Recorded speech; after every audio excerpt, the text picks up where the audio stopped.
Ka-Express, hindi na ito tungkol sa laki. Ito ang panahon ng bilis. Sa bawat yugto ng Gilas Pilipinas story, may darating talagang mga sandaling kailangang mag-adjust, hindi lang dahil gusto mo, kundi dahil kailangan. At sa paparating na FIBA Asia Cup, kung saan makakalaban ng Gilas ang matitikas at physical teams gaya ng New Zealand, wala si Kai Sotto, injured, si AJ Edo, hindi pa rin 100%. Kaya ngayon sa halip na umasa sa height advantage, ibabao ni Coach Tim Cone ang Pilipinas sa kakaibang armas, speed, shooting at basketball IQ. Ka-Express, isipin mong ganito ang linya natin. Si AJ Edo sa gitna, ang low natural big na fully available. Tapos sabayan mo ng frontline na Kevin Kiambao at Carl Tamayo. Stretch bigs, mabilis, marunong magbasa ng rotation. Then ipasok mo si Dwight Ramos sa off-guard. Tapos si Justin Brownlee bilang offensive general. Smaller lineup, yes, pero hindi maliit. Dahil hindi mo pwedeng ituring na small ang isang team na may ganitong experience, skill set at basketball intelligence. Ito ang Gilas 2.0, hindi towering, pero terror sa open court. Minsan ang tunay na gulatan ay hindi sa laki ng katawan, kundi sa bilis ng execution. At kung ito nga ang lineup na gagamitin kontra New Zealand, Ka-Express, baka hindi lang basta diskarte ito, baka ito ang magiging perma ng Pilipinas sa buong FIBA Asia Cup campaign.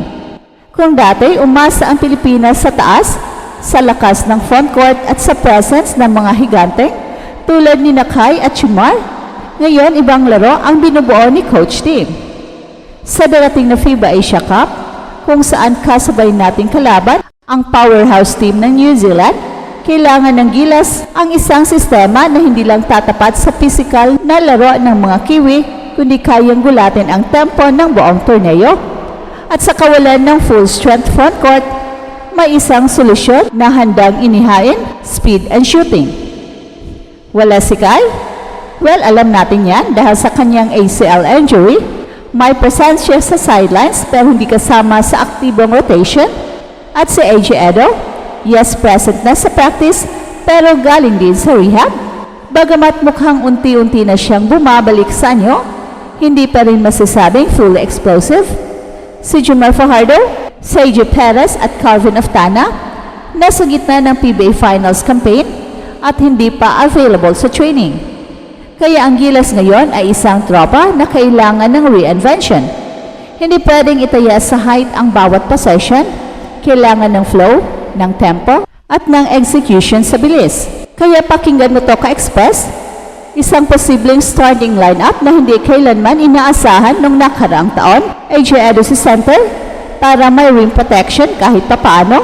Kevin Kiambao at Carl Tamayo sa stretch forward spots. Parehong may shooting, parehong may handle, parehong matalino sa pasa at rotation. Sa guard spots, Dwight Ramos ang pinaka-steady na all-around player natin ngayon. At syempre si Justin Brownlee, ang magic ng Gilas, na kahit hindi na bata ay may clutch instincts na hindi kayang sukatin. Hindi ito line-up ng brute strength, ito ay line-up ng mind over muscle. At kung New Zealand ang pag-uusapan, isang team na kilala sa physicality, sa pick and roll discipline at sa structured system, baka ito nga ang sagot. Dahil habang inaasahan ng kalaban na tatapat tayo gamit ang traditional bigs, baka hindi nila handa ang small ball system ni Coach Tim, na hindi lang mabilis, kundi nakakagulat sa execution.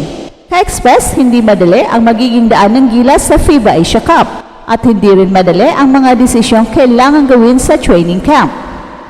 Sa ikalawang araw ng closed-door practice nitong Lunes, unti-unti nang hinuhubog ni Coach Tim ang sistemang babagay sa available lineup. Present na sina Justin Brownlee, AJ Edo, Dwight Ramos at ang core ng mga batang future leaders. Pero wala pa rin sina Kai Sotto, Jomar Fajardo, Sergio Perez at TNT standouts Calvin Oftana dahil abala pa sa PBA Finals at si Kevin Kiambao na nasa US pa. Kaya kung titingnan mo ang make-up ng training pool ngayon, malinaw ang direksyon, magaan sa paa, mabigat sa IQ, imbes na mag-focus sa loob, pinuporma ni Coach Tim ang isang sistema na mabilis, may spacing, may transition advantage at may shooters na kayang umatake kahit walang traditional post presence. Nakikita na sa drills at scrimmages kung paano pinapabilis ang ball movement, kung paano pinapalawak ang court gamit ang 4-out, 1-in principles, at si Kyle Tamayo ang lumalabas na 3-point line. Ka-Express, huwag nating maliitin ang bigat ng laban kontra New Zealand. Isang team na sanay sa structured execution, sa bracing style, at sa disiplina ng bawat possession. Pero ang posibleng advantage ng Gilas ay hindi sa parehong laro, kundi sa pagbaliktad ng tempo. Sa halip na lumaban sa lakas, bakit hindi gamitin ang bilis? Sa halip na sumabay sa banggaan, bakit hindi gulatin gamit ang perimeter game? Tingnan mo ang papel ni Justin Brownlee. Yes, galing siya sa injury. Yes, may agam-agam kung kaya pa ba niyang magbuhat. Pero sa training, nakikitang siya pa rin ang glue guy ng opensa. Hindi lang scorer, kundi initiator. Siya ang nagdi-decide kung kailan gagalaw si Dwight, kung kailan pumoposisyon si Carl, at mula sa bench, si AJ Edo naman ang bumabalik sa kanyang defensive form, ready to switch, ready to protect. Ang Gilas ngayon ka-Express ay hindi team ng traditional roles.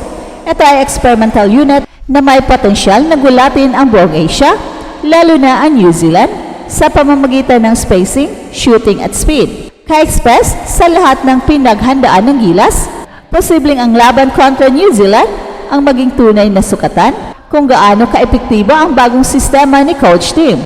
Hindi ito simpleng tune-up o exhibition. Ito ang magiging litmus test kung kaya ba talaga ng Gilas na manalo gamit ang bilis, shooting at collective basketball IQ kahit wala ang traditional big men gaya ni Kai Sotto at Junmar Fajardo. Dahil kung makakaya mong ipanalo ang ganitong klaseng laban kontra sa isang physical, structured at mataas ang basketball culture gaya ng New Zealand, ang mensahe ay malinaw.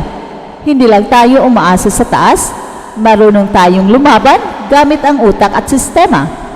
So isipin mo ka-Express, sino ang pwedeng maging X-factor sa ganitong laban?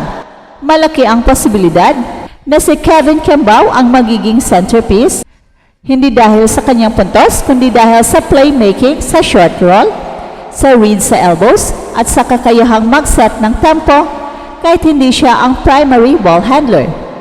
Si Kyle Tamayo naman, sa kanyang quiet but deadly approach ay posibleng magbigay ng spacing na hindi kayang bantayan ng malalaking kalaban ng New Zealand. At kapag pumutok pa ang shooting ni Dwight Ramos at Chris Newsome mula sa labas, lalo pang magbubukas ang lane para kay Justin Brownlee na umatake. At eto ang Express Info kung saan bawat kwento ginulat ang mundo. Don't forget to like and subscribe.